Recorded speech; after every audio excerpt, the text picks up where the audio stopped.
ከኢሱ ወዳፎም ጋር የምንካፈለው አሰብ ይሆናል።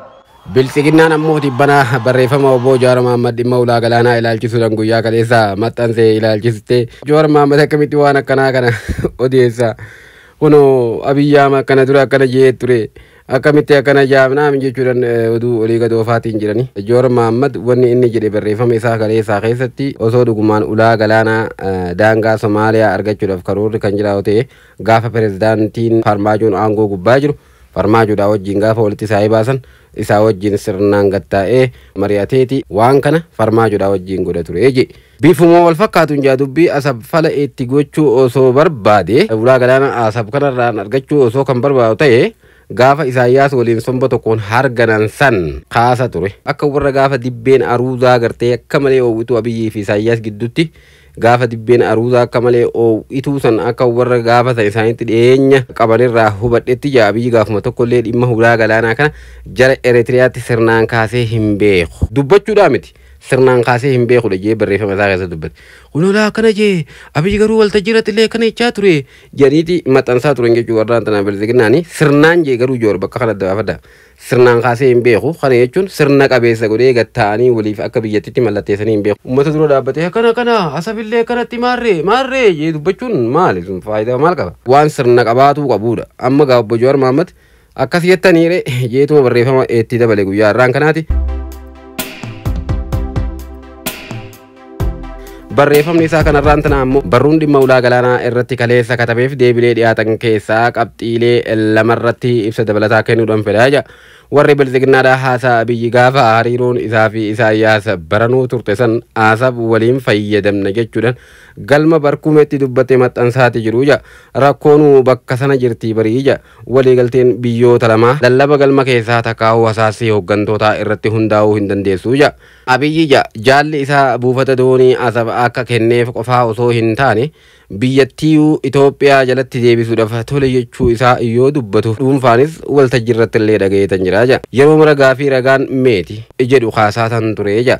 Dhimma Eritiriyaa qofaa miti barii kan jedhu obbo Jawaar Mohaammed pirezidaantiin Somaaliyaa duraanii buufataalee doonii afurnaaf kenneetiin jira jechaati ture jira.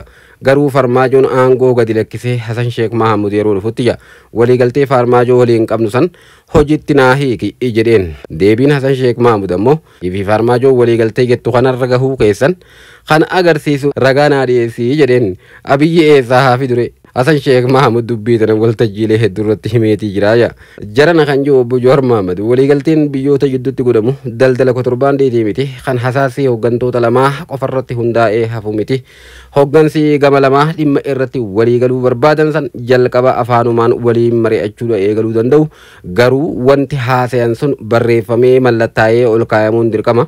Hoogganaan wajjin hasaasan sun aangurraa yoo kan ka'u ta'e yoo kan du'u ta'e yookaan ammoo yoo kan yaada isaa kan jijjiiratu ta'e waliigaltee san itti fufsiisuudhaaf ragaan barbaachisaa waan ta'eef waliigalteen jiraachuu lafarra jiraachuudha qabaa jaa mallatteeffame. Akkaataa sadarkaa dhimmichaa irratti dubbatamee fi walta'iinsa irra gahametti hundaa'uudhaan xalayaa fedhii gama lamaanii ibsu yookaan letter of intent waliigaltee wal hubannaa yookaan memorandum of understanding waliigaltee dhumaa sadarkaa paarlaamaatti raggaasifamu yookaan tiriitii fi kanneen kana fakkaatan ta'uu danda'a jaa. Kanneen keessaa waliigalteen Abiyyii fi Isaayyaas kam ture? Dhimmicha irratti mari'atamuu isaati qabu yaa'ituu yookaan meeting minitiin jira. Ragaa qabatamaa as baasa. Balaan Abiyyi dhimma biyyaa akka daldala dhuunfaa suuqii xinnaa tokkotti oofuun tun gara fuula duraa biyyoota hedduu waliin atakaaroo keessa nu galchuudhaaf teessi. Lammaffaa Affaar jarri bilisiginnaa lafti buufanni doonii asab irra jiru kan saba Affaar waan ta'eef isaanii waliigalleeti fudhanna waan jedhanillee naa katabeen arga. Akkas taanan buufanni doonii taajura kan Jabuutii keessa jirulleen kan saba Affaar waan ta'eef maaliif fudhachuudhaaf itti hin gamne. Lafti asab qubsuma saba Affaar ta'uu kan waakatu hin jiru. Affaar garuu lammummaa Itoophiyaa qofa hin qaban. Lafti isaanii kan Itoophiyaa qofaa miti. Biyyoota sadii Jibuutii, Eritiriyaatii fi Itoophiyaa jidduutti qoodamaniitiin jiru. Kanaafu maqaa sabaatiin lafa daangaa biyya biraa keessa jiru qabaachuudhaaf deemuun seera addunyaa kan cabsuu qofa osoo hin taane balaa hamaa nuttuu dhalchuudha mala. Yaanni Affaarota Eritiriyaadhaa gurmeessanii qabsoo hidhannootiin gama Itoophiyaa daballe jedhu kun fagurraa yoo ilaalan laaftuudha fakkaata. Garuu tarkaanfii biyyoota lamaan kallattiidhaan wal waraansa keessa seensisuudha jedha.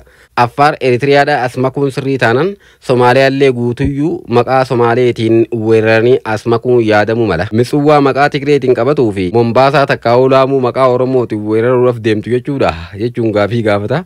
Kun seera addunyaati fi chaartara gamtaa Afrikaatiin hin deemsisu. Biyyattii waraana bitaa mirgaa keessa galchuun balarra buusa. Gochaan dhiisii jecha Abiyyi Ahmad dhimma kanarratti waggaa lamaan har'aan kanaa dubbateeyyuu Keeniyaa, Soomaaliyaa, Jibuutii fi Eritiriyaa al tokko dallansee Itoophiyaa akka balaaleffatan godhee akka ture yaadachuun fe'iisaadha jedha. Gaafa jecha bira dabramee gochatti seename ammoo borsaba daangaa kiyya keessa jirullee natti kaasu jechuudhaan tumsa waloon irratti jaarratu jedha.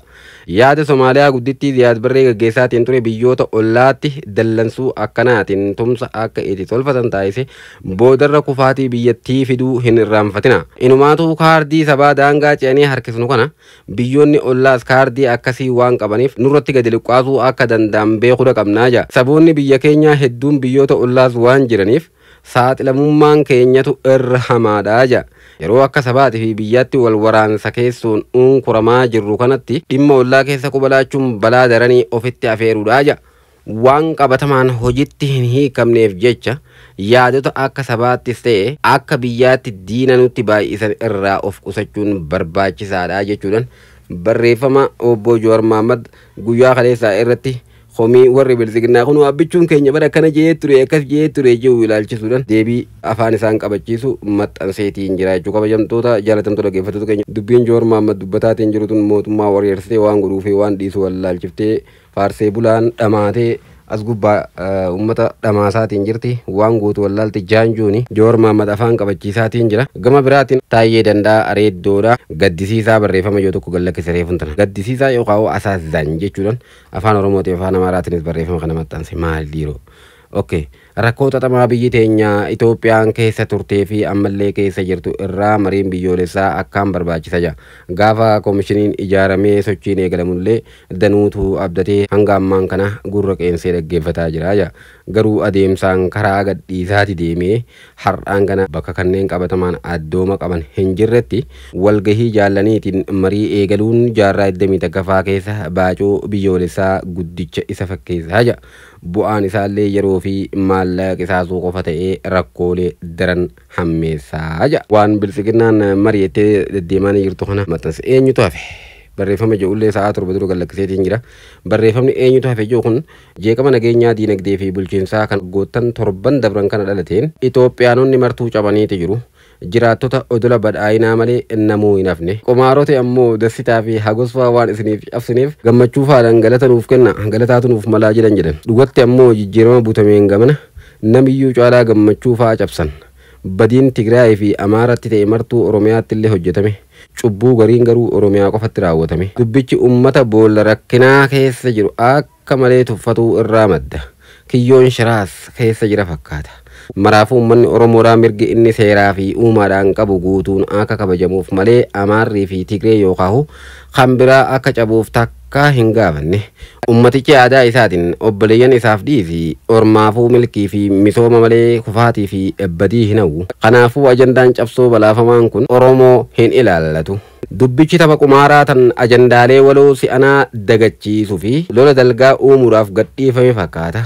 Kun beekamee hundaanuu lakki jedhamuudha qabaata. Amma gaafilee daabboo nagaatii fi haqaa kanneen daangaa sabaa amantii fi naannoo qaxxaamuran qabna. Deebiif ammoo kiyyoo qumaarotaa faguutti eegganna. Kufaatiin isa tokko kan hundaa akka ta'e illee beekna. Otuma jennu dhimmi nyaatanii haakimootaatii fi barsiisotaa sun eessa gahe? Gaafiin qaama nageenyaatii fi hojiin bultoota biraa hoo? Ajaji koridarii yookaan mul'ata nyaadhaa fi makiinaa abjuu hoofaa jedhu ammallee jira. Masaraa hiikoo diinagdee hin qabne irratti doolaara biliyoona 15 qisaasaa haakimaa fi barsiisaa beelessuun hoo akkamiin haa ilaalamu?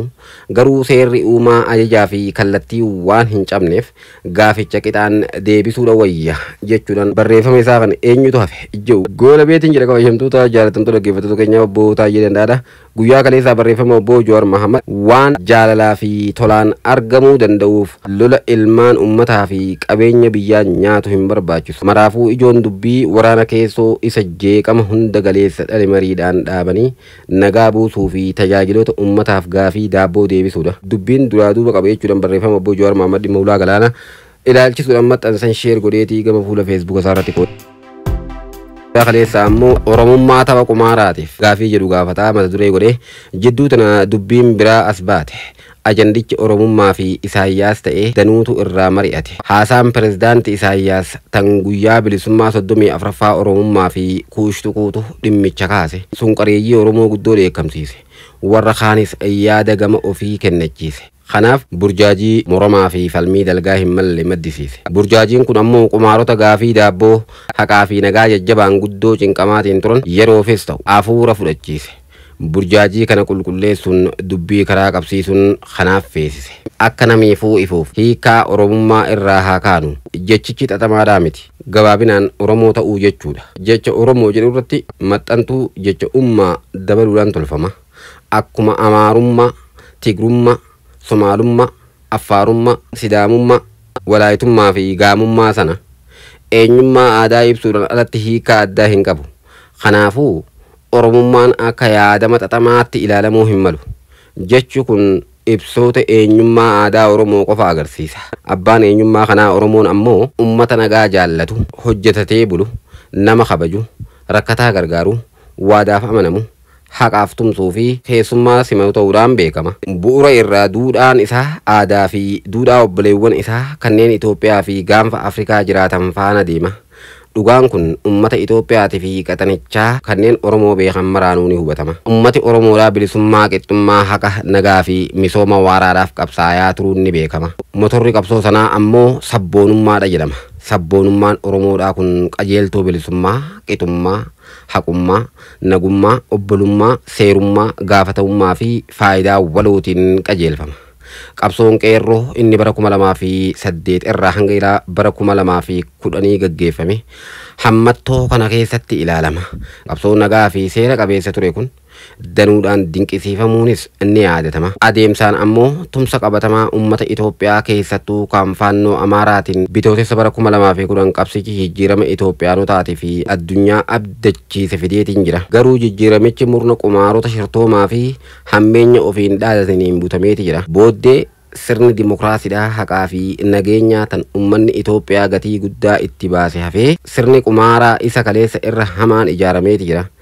Sirni qumaarotaa kun ammoo bareedina qumaarichaatiif jecha kootii Oromummaadhaa uffatee jechichi jal'inaan fayyadamaati jira. Jarri faayidaa Oromoo tiksuu fi Oromummaa dagaagsuudhaaf badhaayina ijaarre jechuun isaanii ni yaadatama. Al tokko ammoo Oromummaaf jecha Bahardaar deemanii qumaara nyaachuu nutti himan. Yeroo biraa Oromummaa amantaa fakkeessuudhaan Islaamummaa fi Kiristaanummaa illee caala jedhan. Gantummaa hammeenya ajjeechaa fakkeessaa hannaa fi saragummaa biroo raawwatuun Oromummaadhaan haguuguus guddoo yaadan. Kootii Oromummaa kana kaayatuun walabummaa Somaaliyaa sarbanii Oromoota fayyaaliyyii miidhaadhaaf saaxilan. Jidduu kana ammoo irreecha itti aanu galaana diimaatti kabanya jechuudhaan akka Eritiriyaa weeraran karaa faarsee bulaatiin odeessuu eegalan. Kanaafuu Oromummaan biyya keessaa fi ollaatti akka jibbamuu fi balaaleffatamu kan godhe sirna qumaarotaa kana akka ta'e hubatamuudha qaba. Addunyaa gubbaa diinni Oromummaa yoo jiraate guddichi humna qumaaraa isa qabsoo uummataa hatuun Oromummaa xureesse kana. Garuu rakkinichi qumaarota irratti qofa hin dhumu. Oromummaa ilaalchisuudhaan karaa jal'ataa sirna qumaarotaa fayyadamuun kanneen fagoo deemanillee ni jiru. Dibbeen kun bakka lama irraa dhalata. Tokkoffaan seenessa hamaa fi doongorsaa sirni qumaaraa uume kana. Namoota ergama hamaa har'aan kana Oromoon keessa jiru hin hubatiniif sirni qumaarotaa kun waan fedhii Oromoo tiksu fakkaata. Oromoon Itoophiyaa har'aa keessatti miidhamaa addaa ta'e kun waan obboleeyyan isaa dhiibuudhaan addatti fayyadame si'u. Kanaaf Oromummaa sirnichaan qabsiisuudhaan seenessa hin malle facaasu. Lammaffaan ammoo sirnicha irratti karaa hin malleen qabsaa'uu yaaluudha. Namiyyuu caalaa Oromoon miidhamaa jiraachuu osoo beekanii humnooti akka tiksee faayidaa Oromootti sirnicha dhiyeessan jiru. Namooti kunniin dhugaa dhoksuudhaan jechoota sirnichi tapha qumaaraa bareechuudhaaf dadarbatu fudhatanii namoota biroo kakaasuudhaaf fayyadamu. Dirree taphichaa geeddaruudhaan namoota mara qabsoodhaaf hiriirsuudhaan manna. Qumaaricha irratti qumaara biraa taphatuudhaaf hojjetu.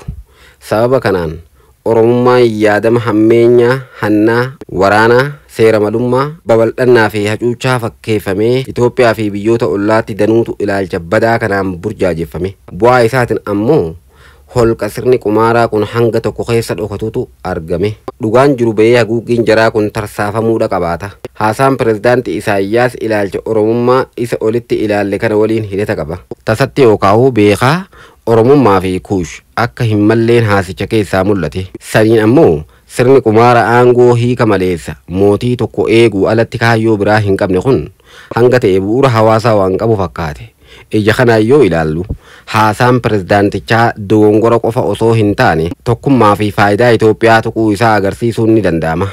Kana sirreessuun tumsaa fi faayidaa waloo Eritiriyaati fi Itoophiyaa isa boruuf baay'ee barbaachisa. Garuu rakkoon bu'uuraa haasaa pirezidaantii Isaayyaasii miti.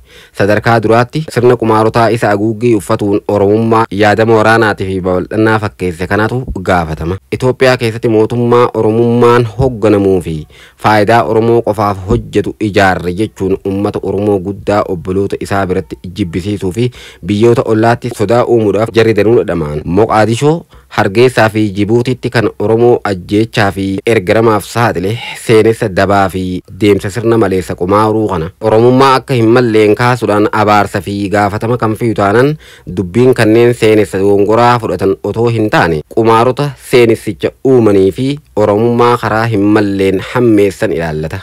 Gama kaaniin ammoo haasaan pirezidaantichaa sirni qumaaraa kun Oromollee ta'e hawaasa Itoophiyaa kamuu akka bakka hin buune ta'uun ija gaariidhaan ilaalama. Dhugaan lafa jirulleen kanuma. Sirni kun waan dubbatuun faallaa hojjetuu namuu ni hubata. Nagaa fi jaalalaa jecha dhufee biyyattii industirii waraanaa fi jibbaa godheeti jira. Waadaan badhaa'inaaf jechaa fi barruudhaan galmaa'es qabatamaan gadadummaa hamaa fi saragummaa danuu ta'eetiin jira. Oromoo biratti ammoo rakkinichi kun dachaa ta'uun hubatamuudha barbaachisa. Oromoon qumaarotaan fayyadamaa addaa jedhamu kun miidhamaa addaa akka ta'an ragaadhaan agarsiisuun ni danda'ama. Itoophiyaatti har'aan kana ummati beenyaa malee manaa fi qabeenya isaa irraa buqqaafamee yoo mirga isaa mana murtitti gaafate shororkeessaa jedhamu Oromoo qofa. Qonnaan bultooti Booranaa 60 takka kanneen daandiin qilleensa Itoophiyaadhaaf buufata xayyaara yaaballoo ijaaruudhaaf beenyaa malee lafa heektaara 128 irraa buqqaase mirga heeraan qaban mana murtitti waan gaafataniif hidhamanii dararamuun isaanii agarsiiftuu jabaadha. Zoonota Oromiyaa maraa keessatti qonnaan bulaan afaa fi oomisha ofii irratti bilisummaa hin qabu. Dinnichaa, timaatimaa fi shunkurtaa bu'aa irraa argatu dhiisee khisaaraadhaan qamadii bonaa facaasuudhaaf dirqama.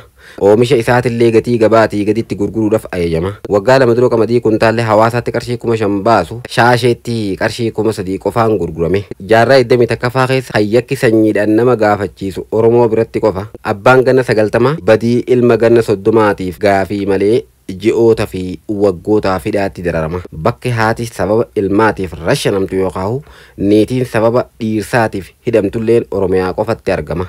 Abbootiin gadaa aadaa Oromoo keessatti kabajaa olaanaa qabanilleen sadaasa bara 2014 sirna qumaaraa kanaan rashanamuun ni yaadatama. Salphinni kun sirnoota darban kamiinuu akka hin hojjetamin ni beekama. Waliigalatti uummanni Oromoo yeroo kamuu caalaa har'aan kana nagaa dhabuu kufaatii diinagdee jal'ina haqaatii fi jeeqama hawaasummaa badaa keessa jira. Kanaafuu sirni qumaarotaa bakka bu'aa Oromoo osoo hin taane farra Oromoo ta'uun isaa ifaan hubatama. Addunyaa qaroomaa kana keessatti eenyummaan kamuu kan sabaa, kan amantaa, kan naannoo, kan ogummaa yookaan kan biraa kabajamuu malee falmisiisuu hin malle.